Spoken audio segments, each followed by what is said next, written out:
It all starts with a watershed. There are big ones and small ones. Rain that falls in Fresno could be rushing under the Benicia Martinez Bridge right now because 2/3 of the water from the state of California drains through San Francisco Bay, under the Golden Gate, and out to the Pacific Ocean.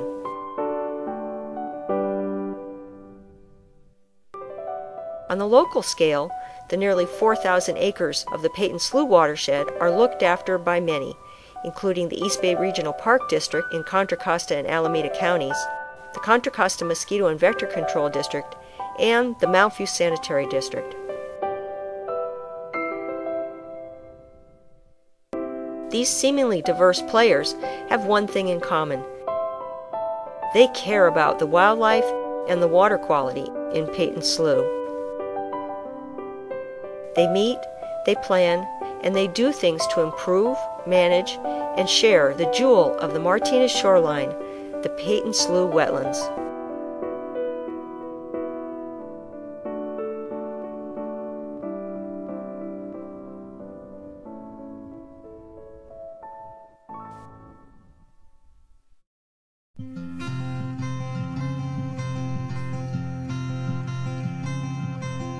Today, the Slough's wetlands are a haven for wildlife in this highly industrialized part of the Martinez shoreline.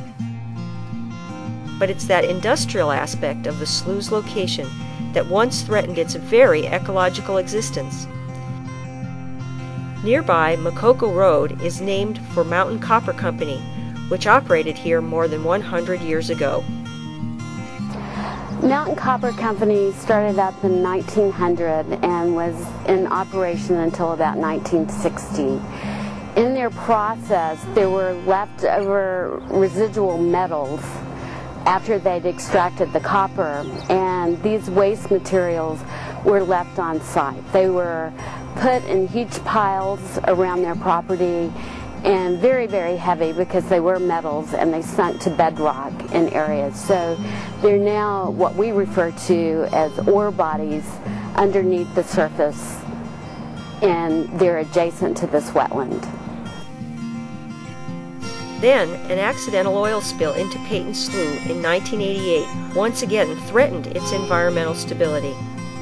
The combination of a rainstorm and an open containment valve resulted in the release of 400,000 gallons of oil into Peyton Slough and Carquinez Strait.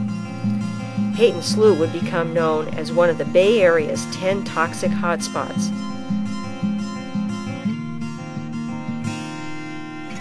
But the partnership of diverse agencies, industry, and organizations has brought Peyton Slough back to achieve ecological success.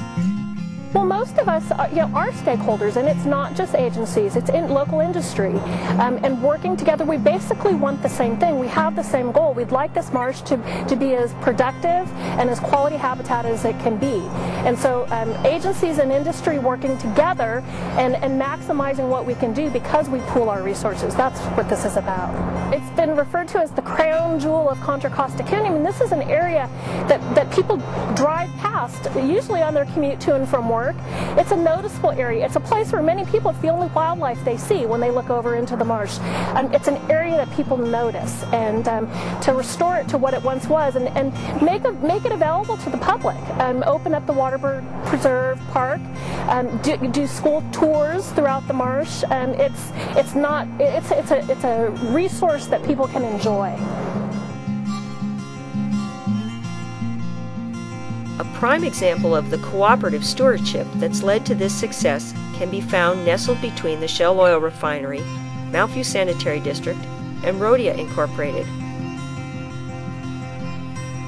Rhodia is located on the site of former Mountain Copper Company, where Peyton Slough flows into Carquinez Strait.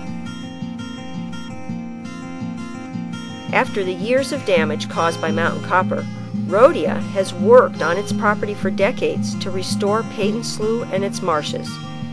The best alternative was to basically move the slough into virgin soils where there was no contamination, and to also fill in the old slough and prepare an engineered cap over the old slough to contain the contaminants, and then restored the old slough area back to new wetlands.